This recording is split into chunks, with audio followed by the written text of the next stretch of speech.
Ikhwati fillah, sama-sama kita juga harus berselawat dan salam untuk Rasul kita yang mulia Nabi Muhammad sallallahu alaihi wasallam. Allahumma salli ala Muhammad wa ala ali Muhammad.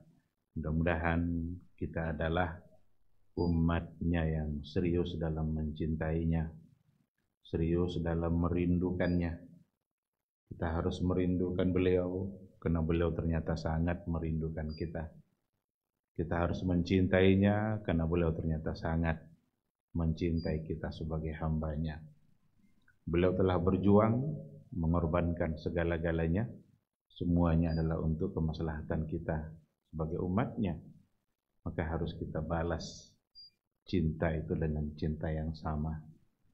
Kita berharap mudah-mudahan kita buktikan cinta kita itu dengan melaksanakan sunnah-sunnah yang telah beliau ajarkan. Kita suka apa yang beliau suka, kita benci apa yang beliau benci. Mudah-mudahan di hari mahsyar semua kita insyaallah layak untuk mendapatkan syafaat dan pertolongan dari beliau yang tentu saja atas izin Allah Subhanahu wa taala. Amin amin ya rabbal alamin. Ikhwati fillah, ma'asyiral hadirin, hadirat kaum muslimin dan muslimat yang dimuliakan Allah.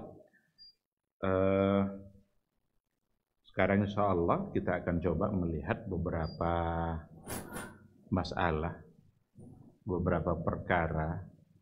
Apakah itu bagian dari riba yang terlarang atau tidak? Setelah kita coba berikan penjelasan pada pertemuan yang sebelumnya tentang definisinya, tentang dalil-dalilnya, pembagian-pembagiannya, tentu kita coba melihat beberapa hal yang terjadi dalam kehidupan kita. Ada kadang-kadang hal-hal yang dianggap baik tapi ternyata tidak. Ada juga kebalikannya, hal-hal yang kita anggap di dalamnya ada riba ternyata tidak. Bagaimana cara mengetahuinya? Ya tentu saja kita kembalikan kepada apa yang telah diberikan penjelasannya oleh para ulama berdasarkan kepada dalil-dalil yang ada. Mungkin saja nanti akan terjadi perbedaan, ada masalah, lalu para ulama berbeda dalam menentukan hukum, itu wajar saja. Apalagi dalam muamalah, sedangkan dalam ibadah saja banyak perbedaan, apalagi dalam persoalan muamalah. Namun intinya pada muamalah, hukum asalnya adalah boleh. Ini kaidah umum ini. Al-aslu fil muamalah, itu hukum asalnya pada muamalah ibahah. Hatta yadulla dalilu ala tahrimi. Sampai ada nanti dalil yang mengharamkan. Jadi hukum asalnya mubah. Buatlah muamalah sebanyak-banyaknya, tidak apa-apa, kembangkanlah teori ekonomi. Teori ekonomi itu mau dikembangkan, kembangkanlah, tidak apa-apa, mubah hukumnya. Jangan sampai ada yang terlarang. Nah, ini sudah kita sampaikan ini. Jangan sampai ada gharar, jangan sampai ada zulm, jangan sampai ada riba. 3 hal. Kalau ada salah satu dari yang 3 ini, maka apapun muamalahnya maka akan menjadi terlarang. Jadi hukum asal ibahah. Beda dengan persoalan ibadah di mana hukum asalnya justru terlarang. Al-aslu fil ibadah al-hadar, al-mana' illa kecuali kalau seandainya ada dalil pula yang membolehkannya. Nah, mari kita coba lihat beberapa masalah yang ada dalam buku ini. Yang masalah pertama akan kita coba lihat adalah diistilahkan dalam istilah Arabnya itu dengan tawarruk. At-tawarruk. Tawarruk itu adalah ayyaqumal muhtaju lin-nuqudi bi syira'i sil'atin bi thamanin muajjal thumma yabi'uha li ghairi man ishtaraha minhu bi thamanin halin liyahsula 'ala an-nuqud. Ada seseorang membeli barang Dibelinya barang dengan cicil. Tetapi kemudian barang yang dia beli itu dia jual kembali kepada orang lain dengan harga tunai, sehingga ia mendapatkan uang. Saya beli barang ini 10 juta, tetapi tidak tunai,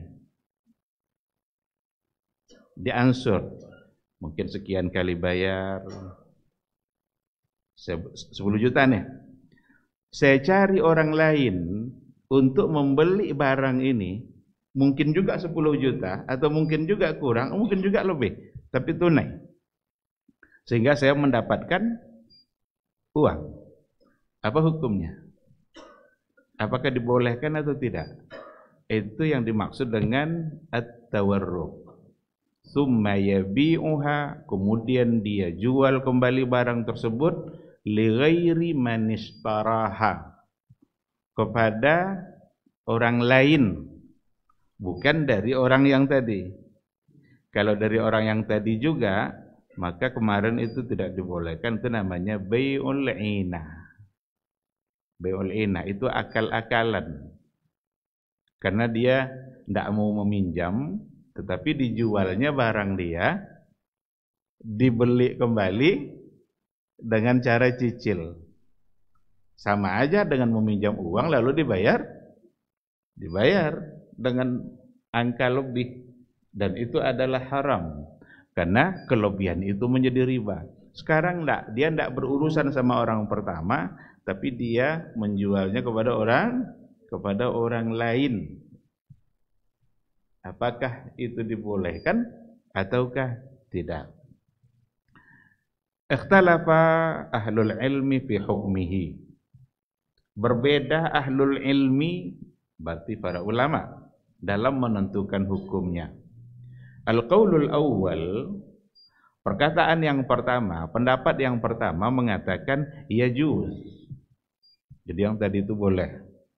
Oleh pendapat yang pertama, wa alaihi jumhuru ahlil ilmi. Pendapat pertama itu adalah pendapat mayoritas dari ulama, mengatakan boleh. Jadi saya beli barang dengan cicil, dengan kredit, tapi saya jual kembali barang itu dengan cash sehingga saya mendapatkan uang. Apakah itu akal-akalan atau tidak? Nah, di sini pendapat pertama dan pendapat jumhurul ulama mengatakan iya juz, boleh.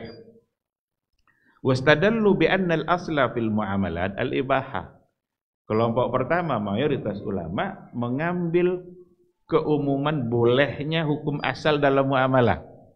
Karena tidak ada dalil yang melarang itu, maka berarti diambilnya hukum asal. Apa hukum asal muamalah? Adalah boleh. Kapan yang boleh ini menjadi tidak boleh?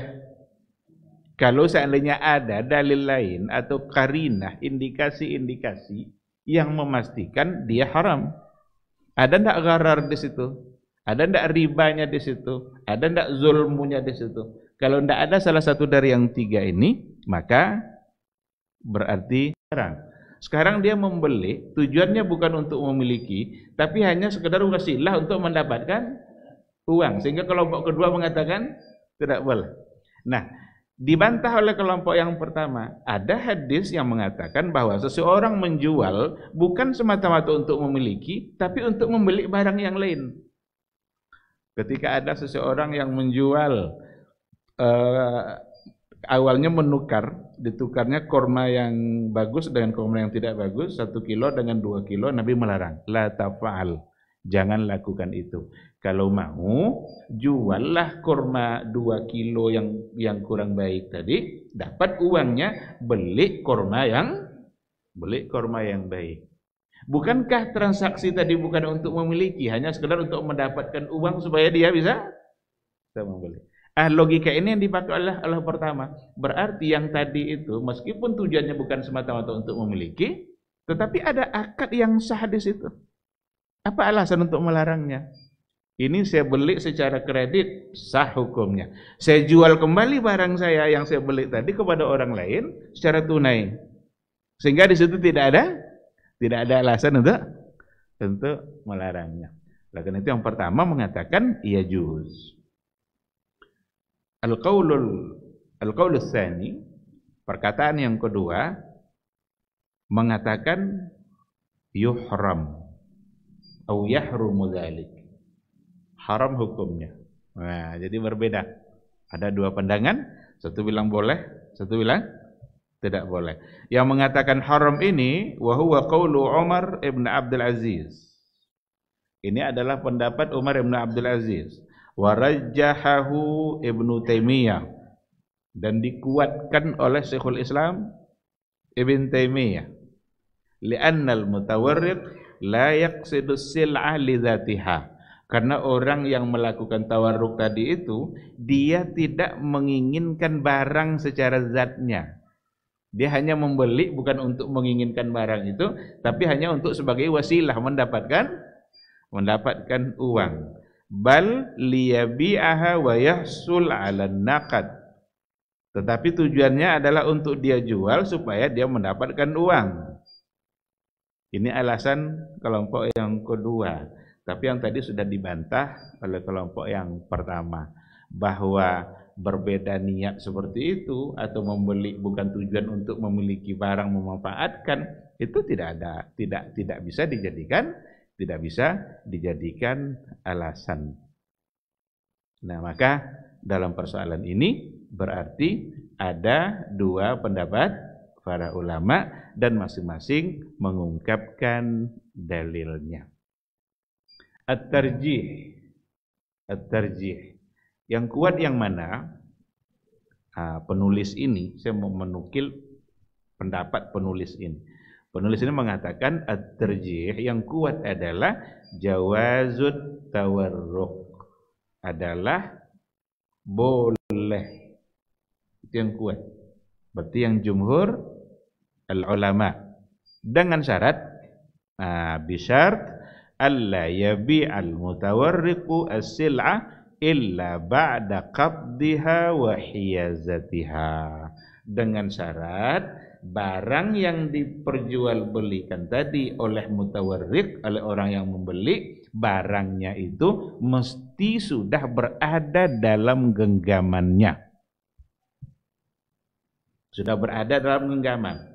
Berarti sudah tahu dia barang itu, sudah menjadi milik dia, sudah sah secara syar'i, itu milik dia. Tapi kalau barang belum menjadi milik dia, maka belum boleh untuk dijual. Karena ada hadis, naha Rasulullah sallallahu alaihi wasallam. Rasul sallallahu alaihi wasallam melarang untuk memperjualbelikan barang qablal qabdi, sebelum dimiliki, sebelum digenggam. Kita beli laptop, tapi laptopnya di Jakarta. Baru akan sampai laptop itu bulan depan. Sudah akadnya itu, sudah selesai akadnya antara kita sama dia. Tetapi satu minggu setelah kita beli, sebelum datang barangnya, kita jual kembali barang itu kepada si C. Apakah laptop sudah kita pegang? Berarti belum boleh untuk dijual. Karena belum sempurna menjadi milik kita. Kita hanya baru akadnya saja, tapi kita belum memegang barang itu. Belum ada di tangan kita. Ada yang mengakalinya. Boleh enggak kira-kira kita punya utusan, umpamanya ada rekan kita, rekan bisnis kita di Jakarta, kita minta dia yang untuk menyerahkan atau mengambil barang itu dari tokonya. Apakah itu bisa? Karena dia wakil resmi kita yang menyuruh. Kalau seperti itu berarti bisa. Karena boleh kita untuk mewakilkannya. Tapi kalau enggak, maka tidak boleh. Kenapa tidak boleh? Islam itu dalam persoalan muamalah yang paling dihindarkannya adalah terjadinya perselisihan. Itu yang ingin dihindarkan oleh Islam. Maka sekecil apapun kemungkinan terjadinya perselisihan, Islam berupaya untuk menghindarkan. Kalau umpamanya kita jual barang yang belum kita tahu bentuknya, lalu kita jual kembali kepada orang lain, seandainya ternyata barang itu rusak, yang tanggung jawab siapa? Kitakah atau tempat kita membeli? Kalau orang ini sudah beli ke kita, dia mau komplain ke siapa? Komplain ke saya kah? Atau komplain ke pihak pertama di mana tempat saya membeli? Tidak ada yang mau tanggung jawab tuh. Ketika ini komplainnya kepada pihak pertama, saya nggak ada urusan sama kamu katanya. Saya urusannya dengan. Atau komplainnya ke saya, maukah saya bertanggung jawab? Berarti pasti akan terjadi perselisihan. Dalam persoalan muamalah, yang paling dihindarkan oleh agama kita adalah terjadinya perselisihan. Itulah sebabnya Nabi kita mengatur muamalah walaupun lebih bebas, lebih umum, tapi ada aturan-aturan yang datang dari Nabi kita, di mana itu harus kita taati. Nah, tapi kalau sudah dalam genggaman kita, sudah menjadi milik kita secara sempurna, kita sudah tahu barangnya, oh ini barangnya baik ternyata, ini warnanya, silahkan kalau untuk dijual. Maka penulis ini menguatkan pendapat yang pertama. Karena ada juga di antara alasan, itu kan sesuatu yang kita belum tunai dalam bayarannya. Kenapa kita harus jual? Kan belum kita lunasi, kan masih dalam proses angsuran bayar. Kenapa harus kita jual? Apakah itu menghalangi kita untuk menjualnya? Apakah membuat barang ini menjadi bukan milik kita secara sempurna, secara utuh? Atau tidak? Itu di antara alasan yang juga dijadikan. Tapi nampaknya kalau kita tengok dari segi tarjih, penulis ini tidak menganggap itu sebagai alasan untuk melarang, sehingga dia lebih menguatkan pendapat yang diungkapkan oleh jumhur al-ulama, mayoritas al-ulama. Berarti dibolehkan, dan tidak samalah dia dengan bai'ul inah. Kalau bai'ul inah itu benar-benar murni hilah, sekedar diakal-akali. Sebenarnya ingin dapat uang dia, cuma dengan cara transaksi jual beli dan kepada orang yang sama. Saya jual barang ini 1 juta, dapatlah saya uang 1 juta. Saat itu juga saya beli kembali 1.200.000 tapi angsur. Apa bedanya dengan saya pinjam uang 1 juta lalu bayar 1.200.000? Apa bedanya? Tidak ada, sama. Ini cuma akal-akalan perantara supaya seolah-olah ada. Ini yang haram itu. Ini yang tidak boleh. Itu namanya bai'ul inah. Sedangkan tawarruk itu tidak sama dengan bai'ul inah. Karena hubungan bukan dengan orang yang sama, tapi pada orang yang berbeda, orang lain. Baik, saya kira bisa kita pahami yang ini. Yang berikutnya, ada istilahnya dalam fikih muamalah ekonomi syariah itu da' wa ta'ajjal. Da' wa ta'ajjal.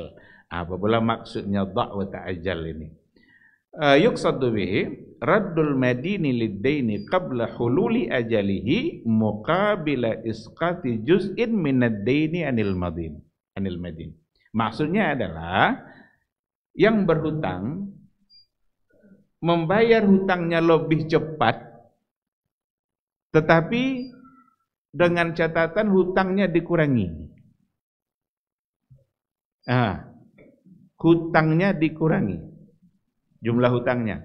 Dia berhutang 1 juta. Dia akan bayar 1 juta itu insyaallah dalam waktu 12 bulan.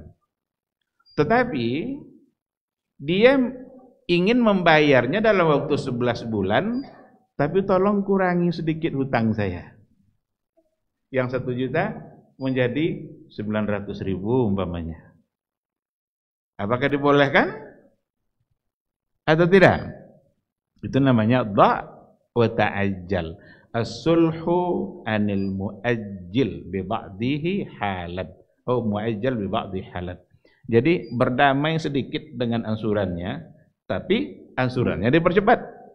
Kalau contoh yang dibuatkan di sini, ada seseorang yang berhutang kepada orang lain seharga 100.000 real. Nah, sekarang kita bawa ke rupiah, anggap aja 1 juta. Seseorang berhutang, si A berhutang kepada si B 1 juta. Si A yang berhutang tadi kebetulan dia ingin safar. Dia ingin safar sebelum masa hutang ini selesai. Umpamanya 1 tahun, tetapi pada bulan ke-11 dia mau safar.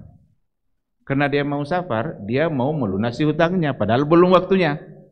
Sekarang dia lunasi, saya lunasi hutang saya ini, tapi tolong kurangi sedikit. Potong sedikit hutangnya. Nggak 1 juta saya bayar, karena saya segerakan nih. Lalu, nggak apa-apa katanya, silakan dibayar 900.000, tapi lunasi sekarang sebelum kamu berangkat. Karena kalau sudah berangkat nanti nggak tahu kapan lagi dia pulang. Daripada menunggu-nunggu yang tidak pasti, lebih baik dia segera, tapi angka sedikit berkurang. Nah, ini dia. Boleh atau tidak? Baik. Ikhtalafa al-ulama fi dhalik.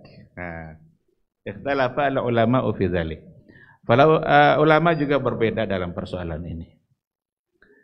Al-qaulul awwal. Yang pertama mengatakan la yajuzu dzalik. Yang pertama mengatakan la yajuzu dzalik, enggak boleh. Wa huwa qaulul jumhur. Ini adalah pendapat jumhur. Wastadallu bi anna fihi mubadalatan lil ajali bil mal, fa huwa mithlu riba. Jadi disamakan dengan riba. Karena ada kerugian yang dirasakan oleh seseorang yang seharusnya dia mendapatkan tapi tidak dia dapatkan. Cuma ini dibantah oleh pemilik pendapat yang kedua. Itu tidak sama dengan riba. Kalau riba itu ada kelebihan, kalau ini kekurangan.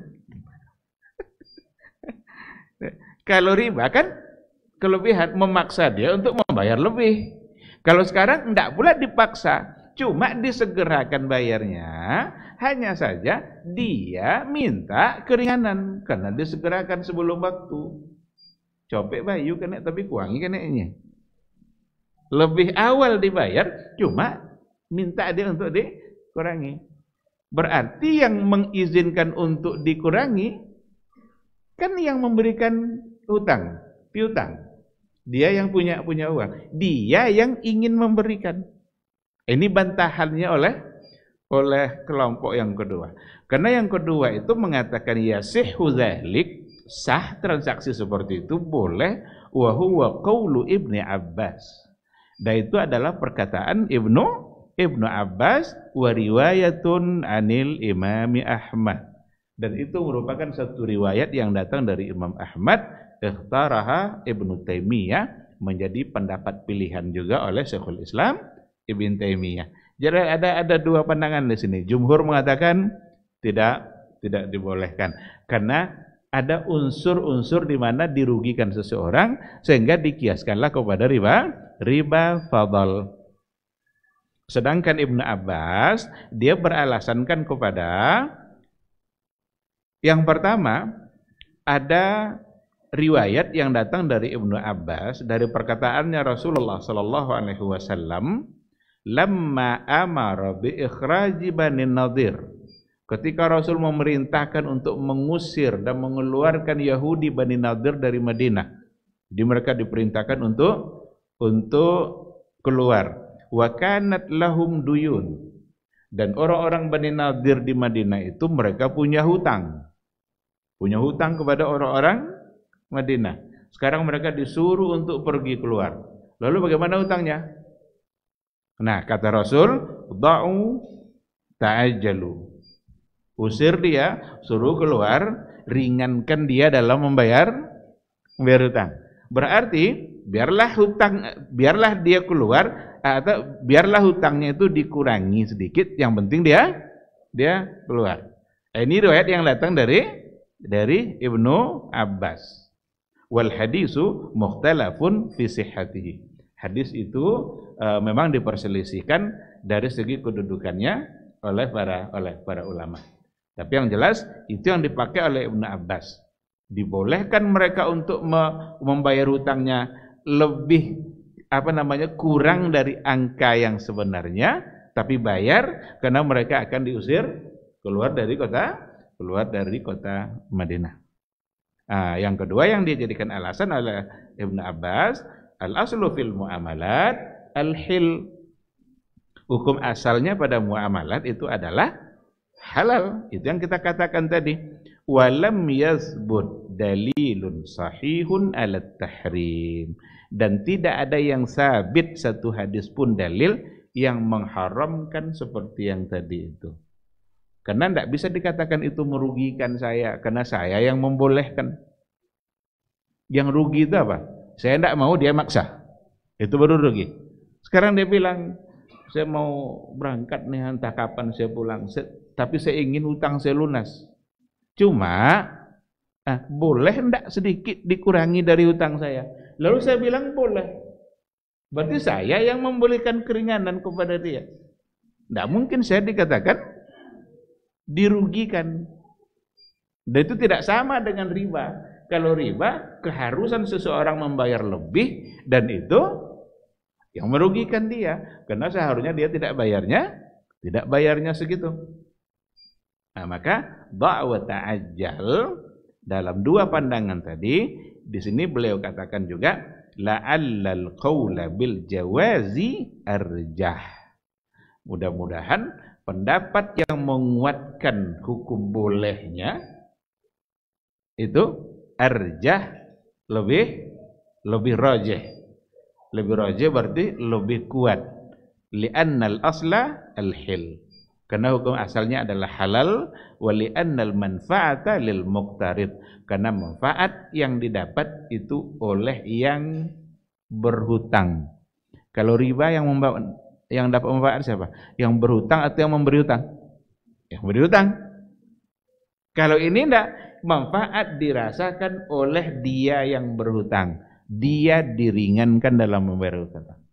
Jangankan dikurangi, dibebaskan hutang pun boleh apa enggak? Dibebaskan. Umpamanya ada orang bilang, udahlah enggak usah bayar, boleh? Boleh, enggak apa-apa. Kalau itu saja boleh, apa lagi? Itu dia intinya. Apalagi dikurangi. Maka dikatakan bahwa yang pendapat kedua bisa saja itu yang lebih kuat. Paham? Saya kira insyaallah masalahnya. Nah, ini masalah yang berkaitan dengan sesuatu yang kadang-kadang kita anggap itu sesuatu yang tidak boleh, tapi ternyata merupakan hal yang boleh. Dimaafkan saja bisa, apalagi sekedar dikurangi. Baik. Ada beberapa masalah penting, ada hal-hal yang saya kira lazim sudah kita pahami, tapi menurut saya yaitu lazim sudah kita pahami itu. Mungkin tak perlu untuk saya sampaikan. Contoh umpamanya, kalau seandainya kita berhutang dengan emas, boleh tidak bayarnya pakai uang? Kita minjamnya pakai emas nih, berhutang kita dengan 10 emas. Bayarnya boleh tidak pakai uang? Jawabannya tidak. Kalau seandainya kita pinjam emas, maka bayar emas. Berhutang kepada tetangga, dia punya keperluan, mungkin ada pesta, atau mungkin anaknya mau kuliah, mau berangkat kemana, tidak punya uang, atau sakit mau ke rumah sakit, datang ke tetangga, ada uang tidak? Saya tidak ada uang, tapi saya ada 5 emas. Dibawalah 5 emas ini, kemudian dia jual, dapat uang. Uang yang dia perlukan, dia bukan emas yang dia perlukan. Yang dia inginkan adalah uang. Nanti dia bayar pakai apa? Mesti pakai emas sejumlah 5. Seberapa dia pinjam maka segitu. Kalau dulu 5, maka bayarnya mesti 5. Boleh enggak pakai uang, tetapi dengan seharga 5 emas saat membayar. Nah, ini dia. Saat membayar, bukan saat meminjam. Nah, kalau memang seperti itu, ajak dia ke toko emas tuh, tanya berapa harga 5 emas. Oh, 5 emas tuh 5 juta katanya. Dibayarlah 5 juta saat itu, karena harga emas saat itu 5 juta. Boleh enggak? Bisa. Nah, karena memang harga pada saat dia bayar. Jangan nanti bayar pakai uang seharga dulu. Seharga saat meminjam. Itu tidak dibolehkan. Kenapa tidak dibolehkan? Karena harga saat meminjam tidak sama dengan harga pada saat kita membayar hutang. Terkait dengan itu, ada satu masalah penting yang perlu untuk kita pahami, yaitu atharu taghayyuri al-quwwati syara'iyyah 'ala ad-dain. Perubahan harga mata uang. Perubahan harga uang yang ada di tangan kita dengan yang hubungannya dengan hutang kita sendiri. Dia punya hutang tahun 90 1 juta. Tahun 90. Dia mau bayar tahun 2024. Masihkah harus dia bayar 1 juta? Ini dia. Dia kan dulu 1 juta nih, tapi 90. Tahun 90 itu 1 juta luar biasa itu. Saya tahun 90 itu masih belajar di Darun Nahdhah. Seminggu biaya saya Rp5.000. Seminggu. Bawa beras dari rumah, bawa kerupuk dongkong pakai plastik. Ada namanya nasi kuncang.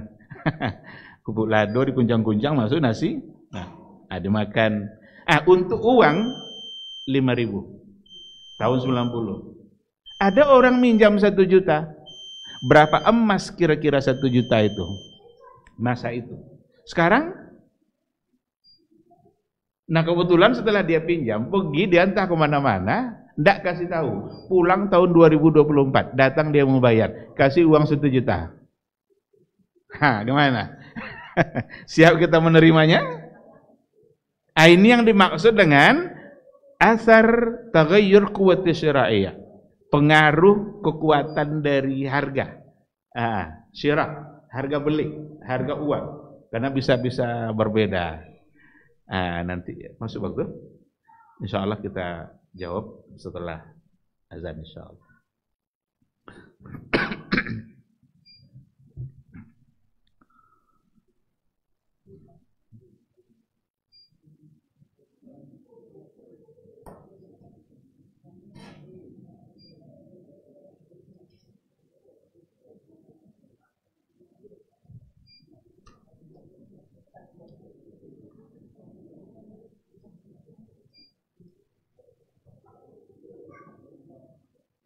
Allahu Akbar,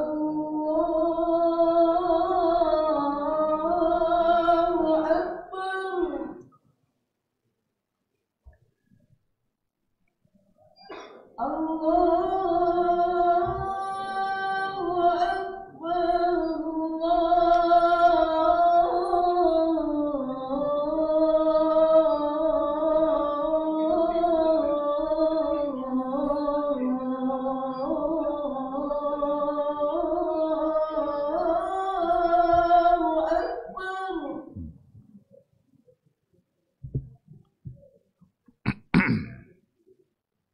Asyhadu an la ilaha illallah.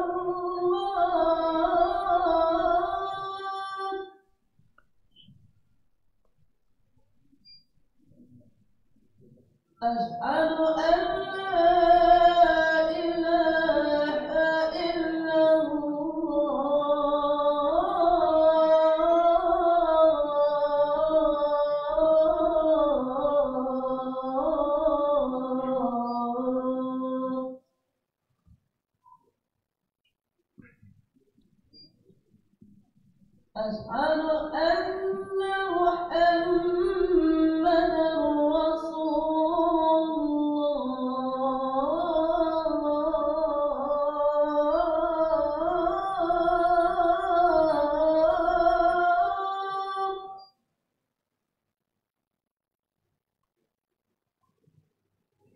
أشهد أن محمدا رسول الله.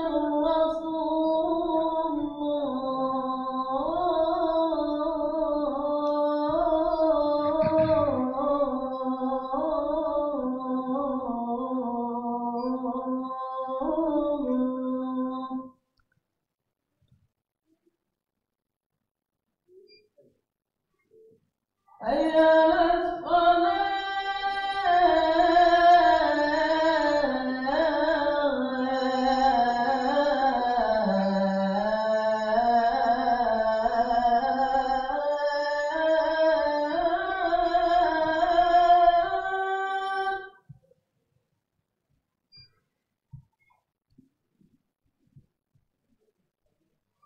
حي على الصلاة.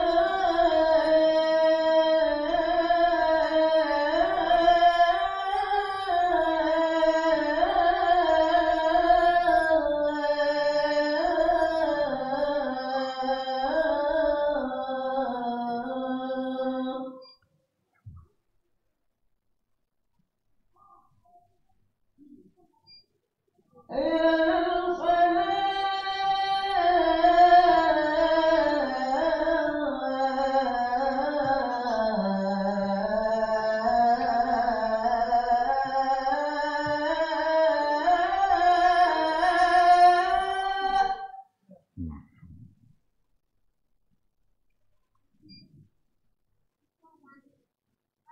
حي على الفلاح.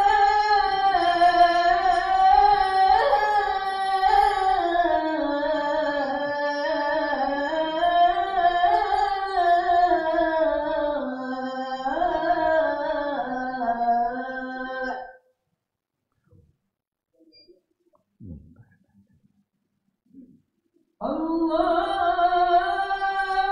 أكبر الله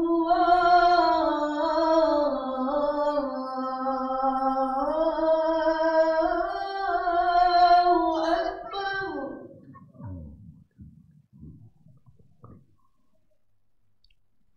لا إله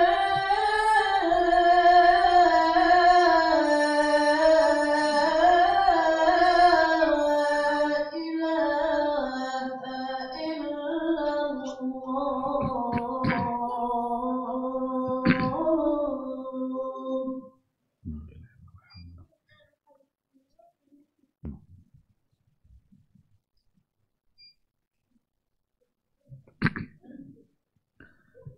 Bismillahirrahmanirrahim. Alhamdulillah wassalatu wassalamu ala Rasulillah wa ala alihi wa sahbihi wa mawala. Ikhwati fillah, ma'asyaral hadirin wal hadirat, rahimani Allahu wa iyyakum. Kembali kita kepada masalah kita ketika terjadi perubahan nilai uang. Seseorang meminjam uang dengan harga tertentu, tapi ternyata nilainya sudah berubah. Apakah dia akan tetap membayar sesuai dengan angka semula atau disesuaikan nilai dengan yang sekarang? Nah, itu intinya. Di sini dikatakan faqad ikhtalafa ahlul ilmi fi ma yalzamuhu ada'uhu. Lagi-lagi para ulama dalam hal ini berbeda tentang apa yang harus dia tunaikan, apa yang harus dia bayarkan. Al-qaulul awwal annal wajiba ada'u nafsin naqdil muhaddad fil aqad. Ini yang pertama. Yang harus dia bayarkan adalah annal wajib, yang wajib dia bayarkan ada'u nafsin naqdil muhaddad, sesuai dengan angka berapa dia pinjam, dia berhutang pada saat. Jadi tidak ada tambahan. 1 juta tahun 90, bayar 2024, bayar 1 juta. Karena segitu yang dia pinjam. Dan dia punya alasan annan nuqud mithliyat. Karena uang itu kalau seandainya berbeda, nanti bisa di situ membuka peluang untuk terjadinya riba. Maka misliyat, sesuatu yang semisalnya itu maksudnya adalah sesuatu yang mesti seperti itu juga yang harus ya, kalau enggak yaftah babar riba. Dia akan membuka pintu riba. Ini adalah qaulu al-Imami Abi Hanifah. Ini pendapat Imam Abu Hanifah, Syafi'iyah, wal Hanabilah, wal Malikiyah fil masyhur. Berarti banyak loh. Hanafiyah, Syafi'iyah, Hanabilah, Malikiyah, berarti 4 mazhab fil masyhur. Wa hadza man tahalahu majma' al-fiqh al-islami. Ada akademi fikih Islam yang pusatnya di Mekah itu, yang selalu membahas masalah-masalah kontemporer, ternyata ikut pendapat ini, yang mengatakan bahwa seberapa yang dia pinjam maka segitu pula yang harus dia bayar, karena menurut mereka itu yaftahu babar riba, akan membuka peluang terjadinya riba. Tapi pendapat yang kedua, al-qaulus tsani, yajibu 'alal madin ay yu'addi qimatan naqd alladhi tara'a 'alaihi al-ghala. Yang wajib untuk dibayarkan oleh yang berhutang adalah qimatan naqdi, nilai uang yang disesuaikan dengan yang dulu dia pinjam. Seberapa nilainya sekarang? Kira-kira 1 juta tahun 90 itu berapa emas bisa dapat? Tahun 90-an.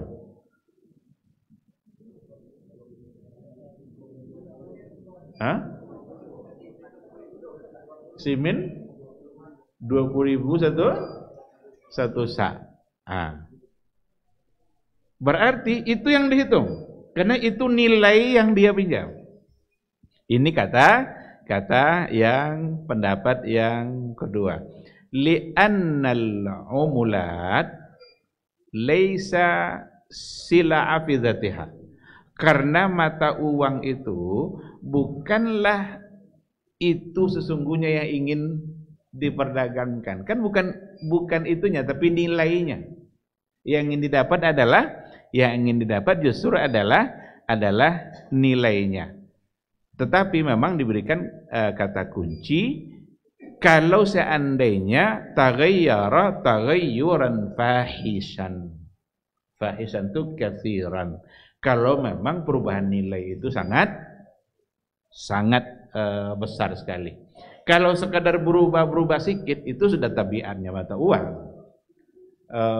Bulan depan saja itu $1 bisa tidak sama lagi harganya, karena memang ada perubahan terus untuk nilai mata uang.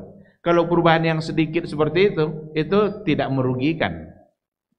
Yang jadi patokan dia adalah taghayyuran fahishan katsiran. Kalau seandainya perubahan nilai itu memang sangat kentara, perubahan yang sangat besar, yang kalau seandainya itu tidak dipertimbangkan, seandainya perubahan tadi tidak dipertimbangkan, maka pasti akan merugikan.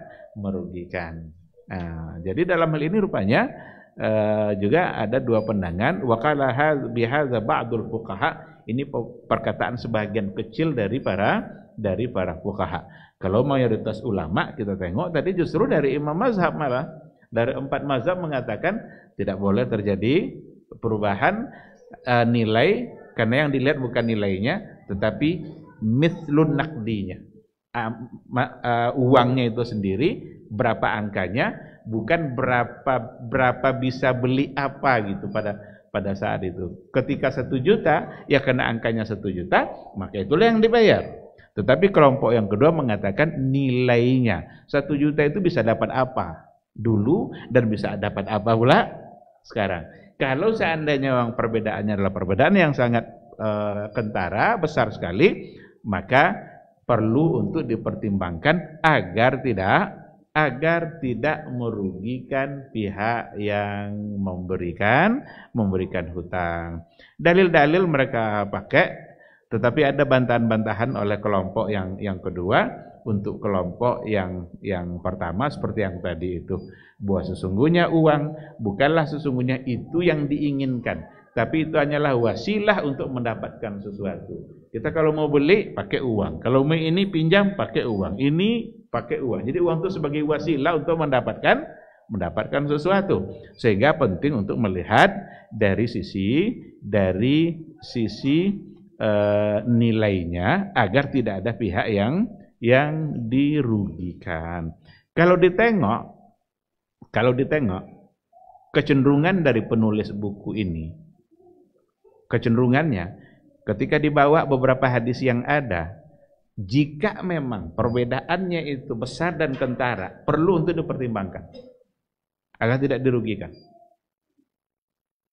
Karena ada sebuah hadis yang mereka pakai itu seperti kuntu abi'u al-ibila bid-dananir wa akhudhu ad-darahim wa abi'u bid-darahim wa akhudhu ad-dananir. Berarti berbeda. Saya, ini dari Ibnu Umar, saya pernah menjual unta bid-dananir dengan dinar. Wa akhudhu ad-darahim. Tetapi yang saya ambil adalah dirham. Berarti diukur dengan dinar, tapi yang diambil dirham. Artinya apa? Berarti nilai. Berarti nilainya yang dipandang. Pasti akan berbeda kan? Kalau 20 dinar itu sudah masuk nisab zakat. Kalau dirham nisabnya 200. Sampai 200 dirham baru dianggap nisab. Ini 20. Jadi dia jual dengan harga dinar, tapi yang diambil adalah dirham. Berarti dilihatlah nilai. Maka untuk uang dengan adanya dalil ini, ada saatnya di mana kita mau memperhatikan nilai yang ada pada uang. Sehingga apa yang bisa dibeli oleh uang yang dahulu itu, segitulah dinilai pada saat sekarang, tetapi dengan catatan idza kana taghayyuran fahishan katsiran, kalau seandainya perubahannya benar-benar perubahan yang besar. Tapi kalau berubah sedikit sudah merupakan tabiat dari uang yang memang sering fluktuatif ya, kadang naik, kadang turun, sehingga kalau sedikit ya berarti tidak harus menjadi pertimbangan. Karena dulu juga ada ikhwah kita yang bertanya terkait dengan hal itu. Pak Ustadz katanya, kalau seandainya dulu pinjamnya segini, sekarang masih bayarnya segitu juga katanya. Dia merasa dirugikan. Kalau seandainya bayarnya tetap segitu, karena nilainya sudah berubah. Tapi ternyata menengok pendapat yang kedua tadi dan dengan alasan yang dia pakai, ternyata dapat menjadi pertimbangan kalau memang akan merugikan, dan Islam menghindarkan kita dari kerugian seperti itu. Baik, ada masalah yang lain. Pila bunyi apa ya? Nah, kita ambil coba beberapa masalah yang penting dan banyak yang melakukan, seperti dropship, reseller. Apa itu? Menjual barang tapi bukan milik dia. Apakah mudah? Nah, kadang ada di internet, ada barang di internet, nampak dia diiklankan barang itu, dia menjual juga barang itu, tetapi barang itu tidak dia miliki. Ini banyak nih orang yang melakukan hal ini. Dia tawarkan pula di akun dia barang yang sama, tapi itu bukan milik dia. Sekarang dibeli oleh orang ke dia dengan harga dia. Setelah orang beli ke dia, barulah dia beli barang itu kepada pemilik aslinya. Dan dia minta dikirimkan barang itu oleh pemilik asli kepada yang membeli tadi. Berarti tidak ada modalnya, itu memang balik-balik itu ya modalnya. Hal-hal yang seperti itu perlu didudukkan Karena barang yang kita jual mestilah barang yang menjadi milik kita. Sedangkan sudah milik kita, belum digenggam saja, Nabi belum membolehkan. Apalagi kalau belum. Umpamanya ada ditawarkan jam mahal, bisa 5 juta, bisa 6 juta, mereknya merek-merek yang laris gitu kan. Dia ikut pula mengiklankan. Diambil sama dia foto-foto tadi itu, diletakkannya di akunnya. Yang membeli hubungi nomor ini. Dibelilah oleh orang. Dia menjual tidak lagi sesuai dengan harga yang tadi. Karena kalau harga tadi tidak ada untungnya. Kan dia mau dapat untung nih. Nah, dijual dengan harga yang tinggi. Karena tadi perusahaan menjual 5 juta, dia jual 6 juta. Adalah orang yang membeli, menghubungin ya, saya beli 6 juta. Ketika ada yang membeli 6 juta, baru dia beli 5 juta. Karena memang harganya 5 juta. Dapat dia 1 juta. Dan dia minta orang tadi mengirimkan kepada si pembeli. Bukan ke dia. Ini sesuatu yang tidak dibenarkan dalam agama. Tidak dibenarkan kenapa? Karena dia menjual barang yang bukan milik dia. 1. Dia menetapkan harga tanpa sepengetahuan pemilik. Berarti pemilik dirugikan. Kenapa dia dapat 6 juta? Sudahlah ini bukan milik dia dan dia dapat untung dan tidak ada modal apapun kecuali hanya iklan-iklan gitu saja. Hal-hal yang seperti ini tidak dibolehkan dalam fikih muamalah. Terlarang. Kalau dibawa kepada dalil-dalil yang ada namanya samsara, simsar. Simsar itu calo. Boleh enggak kira-kira? Ada seseorang yang ingin menjual mobil. Tolong jualkan mobil saya ini. Saya ingin dapat uang 100 juta. Kalau kamu berhasil menjualnya 105 juta, 5 juta untuk kamu. Boleh enggak? Boleh. Sah karena saya yang punya, saya mengizinkan. Atau cara kedua, jual ini 100 juta, kalau nanti sudah terjual untuk kamu 5 juta. Boleh enggak? Boleh. Berarti saya hanya berhak 95. Untuk dia 5. Dia ini enggak boleh menambah lebih dari 100. Sekarang diam-diam 102 katanya. Dapatlah dia 2. Nanti dapat 5. Karena tadi janjinya 100. Maka yang 2-nya haram bagi dia. Karena saya tidak izinkan. Yang saya minta ke dia hanya menjual 100. Ini berhati-hati, ini persoalan muamalah. Kadang-kadang banyak orang yang ingin mendapatkan uang tapi dengan jalan samsara. Kalau kita tengok hadis, tadi saya coba cari-cari riwayat ada dari Ibnu Abbas. Qala Ibnu Abbas, dari Ibnu Abbas, la ba'sa ayyakula, seseorang berkata, bi' hadza thawb, tolong jual baju ini, famazada ala kaza wa kaza fahuwa laka.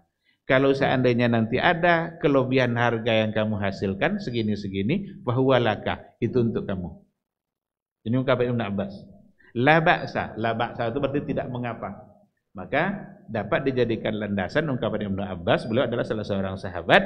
Ketika dikatakannya tidak mengapa, ada seorang tolong jual baju nih segini, tapi kalau nanti kamu berhasil menjualnya segitu, fahuwa laka, sisanya untuk kamu, maka itu tidak mengapa. Berarti boleh. Dan jelas antara yang satu tadi dengan pemilik.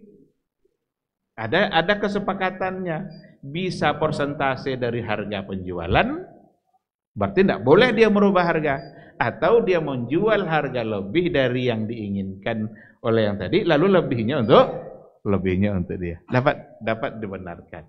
Dengan catatan, jangan lobby pokok tak ada 1 juta ni, atau jual 250 bilo kalau aku itu akan merugikan. Tak ada kan aduang beli lah kan. Ninya nak ni 150. Sedangkan pemilik hanya ingin 100, tapi 105, 107 atau 110 lah mungkin. Nah, nanti adalah tawar-menawar. Jadi 106 itu masih logis. Artinya kalau dengan angka yang tidak logis itu akan merugikan pemilik karena barang tak akan pernah terjual. Nah, ini untuk masalah yang seperti reseller atau dropship atau juga calo, agen, simsar dan lain sebagainya. Ada pertanyaan? Sebentar.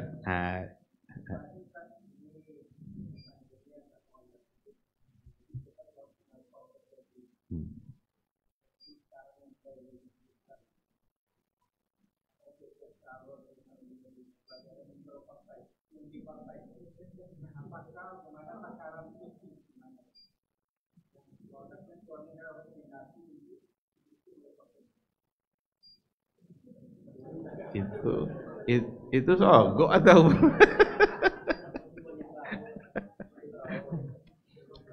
ada contohnya begini.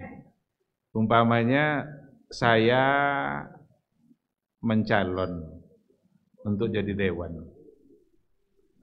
Suara banyak tapi tidak jadi. Sekarang suara banyak ini karena saya tidak jadi, saya jual. Dapatlah saya duit dari calon tadi. Nyo jadi betul, nyo kuang sekene dijual. Apa hukum? Saya sedang menjual apa sekarang nih? Suara ini kan milik saya. Ada ndak hak saya untuk mengalihkan suara mereka kepada yang tadi? Ndak. Jangan berdosa. Ndak ini yang pilihnya dan usah pilihnya. Tapi banyak terjadi. Yang kita jual itu apa gitu? Abstrak itu. Nah, tapi tidak tahu apa yang tadi itu maksudnya seperti itu atau bagaimana? Apakah calon-calon yang membayar untuk mendapat perahu sampan bayar sekian miliar?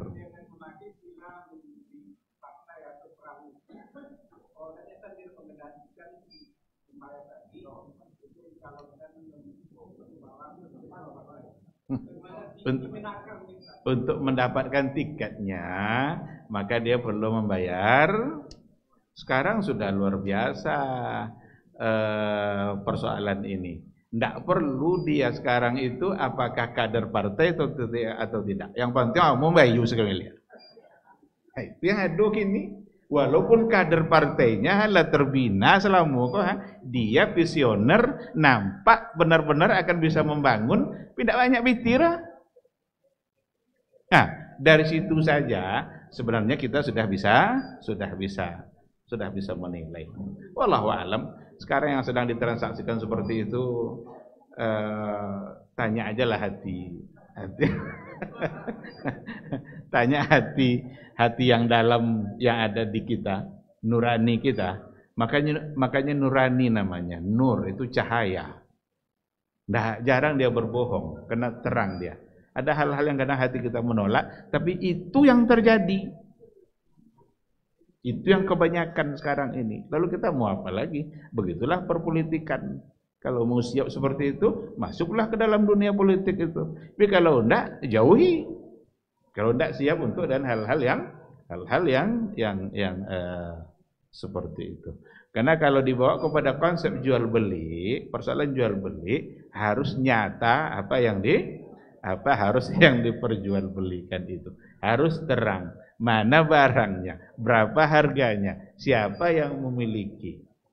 Ada pun syarat-syarat seperti tadi, ya barangkali syarat-syarat perpolitikan ya mungkin saja kita anggap salah, tapi oleh sebagian menganggap benar dan itu yang terjadi. Dan lebih besar seperti itu hari. Kalau dulu rata-rata dari kader kan, walaupun kurang sedikit, tapi kadernya yang dikedepankan. Kini enggak lah, kader lah, tapi yang mau bayar mau miliar selesai. Karena itu yang terjadi. Wallahu subhanahu wa ta'ala alam. Saya enggak bisa terlalu banyak untuk memasuki ke memasuki ruang itu. Kok salah-salah apa, kok salah-salah kacau. Silakan di belakang. Assalamualaikum warahmatullahi.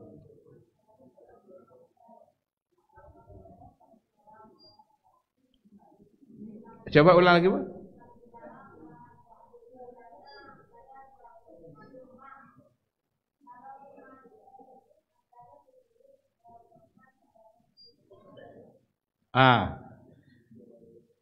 Iya, itu masuk kepada masalah, tapi belum sampai waktu itulah. Itu sediodoha. Al-bai'u bit-taksir.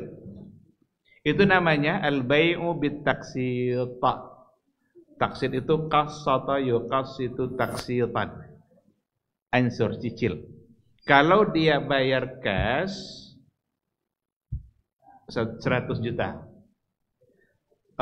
Dan tidak punya uang cash adanya, boleh 2 kali bayu, 2 kali ansu. Tapi kalau seandainya tidak cash, bayarnya 120 juta. Bolehkah? Dapat dibenarkan asal jelas harganya, jelas masanya, dan tidak ada hukuman denda apapun untuk sebuah bentuk keterlambatan. Jangan dibiarkan tergantung antara boleh tidak boleh. Yang mau no aja lah, hanya pokoknya satu ilunya. Tidak bisa. Harus jelas harganya. Kalau tunai 100. Tapi kalau tidak 120 itu dapat dibenarkan. Insya Allah itu dibolehkan. Maka tinggal dia pilih. Oh, tunailahnya apa satu? Enggak, saya ingin bertahap. Oh, berarti 120. Itu insya Allah dapat dibenarkan. Itu namanya al-bai'u bit-taksir. Al-bai' bit-taksir. Jual beli dengan cara ansur. Tidak dibayar sekaligus. Kenapa dibolehkan seperti itu? Karena rumah ini iko bulan kok 1 juta kok. 5 bulan ke depan mungkin harganya 120.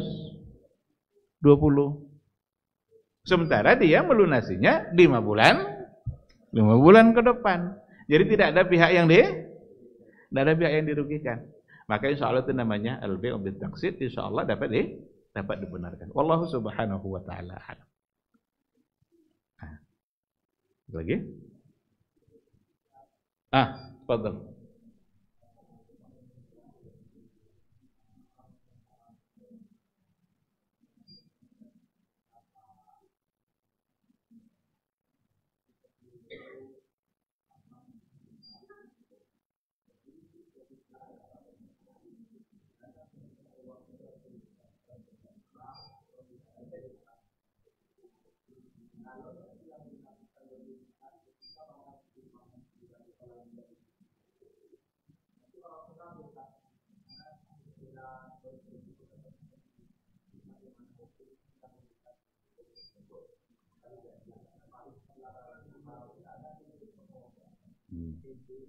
Iya, itu namanya bai'u al-istisna. Bai'ul istisna. Dia ada bai'us salam, ada bai'ul istisna. Bai'ul istisna itu jual beli terhadap sesuatu yang sifatnya pesanan. Kan minta buat keramba tadi itu kan, harganya 7 juta. Tolong buat keramba tuh dan Pak ini. Harga 7 juta. Alah do banget alun. Alun lah. Tapi akad sudah ada. Ada. Agama membolehkan. Itu namanya istisna. Jual beli barang pesanan. Dan untuk jual beli pesanan memang harga tunai lunasnya di akhir. Tetapi di awal ada semacam pembayaran. DP lah nomor. Boleh, tidak apa-apa. Justru harus ada tanda jadi. Dan berapa banyak itu bai'ul istisna kita lakukan? Kita datang ke tukang jahit, minta buatkan celana. Tolong buat celana apanya? 2 buah. Berapa harganya? 5.000 ciknya, berarti 1 juta. Berapa DP-nya? Entah 2 tweet, entah 1 tweet, tapi yang penting ada. Terjadilah transaksi jual beli 2 celana. Apa sudah ada celananya? Belum. Baru minta dipesankan. Dan itu boleh oleh agama. Beda dengan salam. Kalau salam itu dia barangnya sudah ada, cuma tidak di tempat. Hanya sekedar minta didatangkan. Minta kita didatangkan barang itu karena tidak ada di sini. Yang ada gambar-gambarnya aja. Oh, mau pak beli sepatunya ya, hancah hanya gambar apa tengok tu? Di mana bu egonya? Di Bandungnya. Berapa egonya? 5.000. Terjadilah akad jual beli, padahal barang masih di Bandung. Nah, terjadi akad jual beli, nanti minta didatangkan barang yang sudah ada. Sekedar mendatangkan saja. Itu namanya salam. Jadi salam dan istisna itu 2 bentuk jual beli yang dibolehkan oleh agama. Maka yang tadi itu masuk kepada istisna. Memang harus ada DP. Nah, nanti di akhir kalau sudah selesai, barulah nanti minta dilunasi sesuai dengan kesepakatan harga. Nah, boleh itu.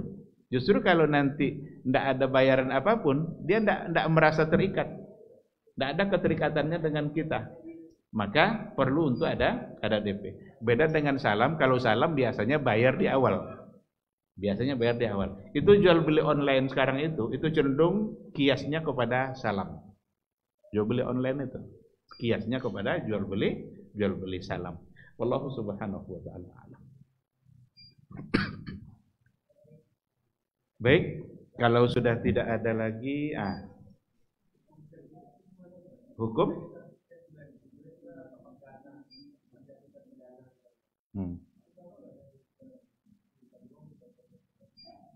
Top up dana.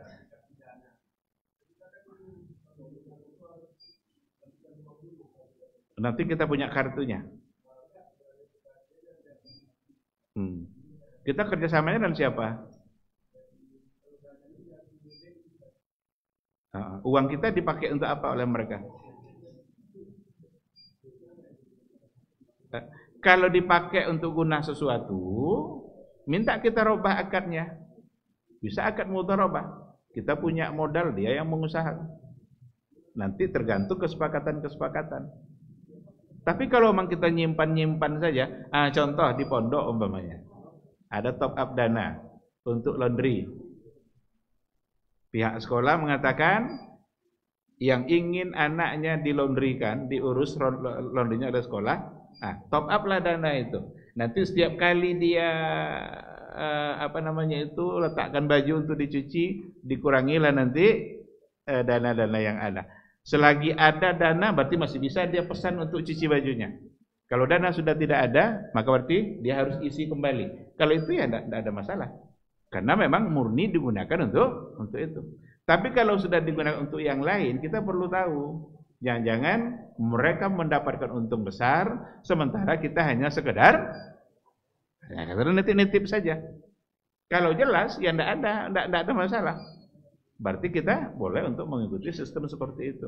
Maka diperlukan adanya kejelasan. Ini yang dulu pernah kita sampaikan pada yang pertemuan pertama.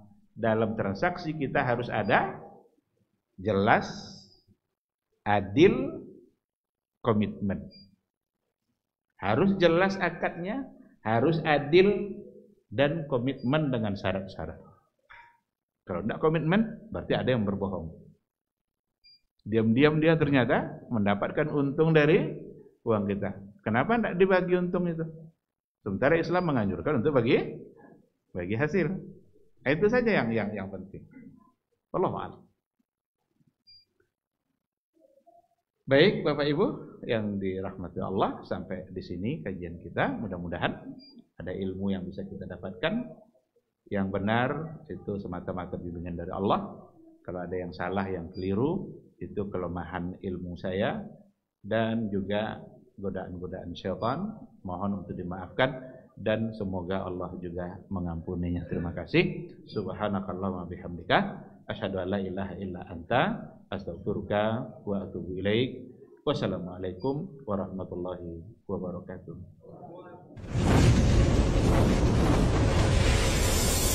Baba TV Sunnah, belajar agama baru alim.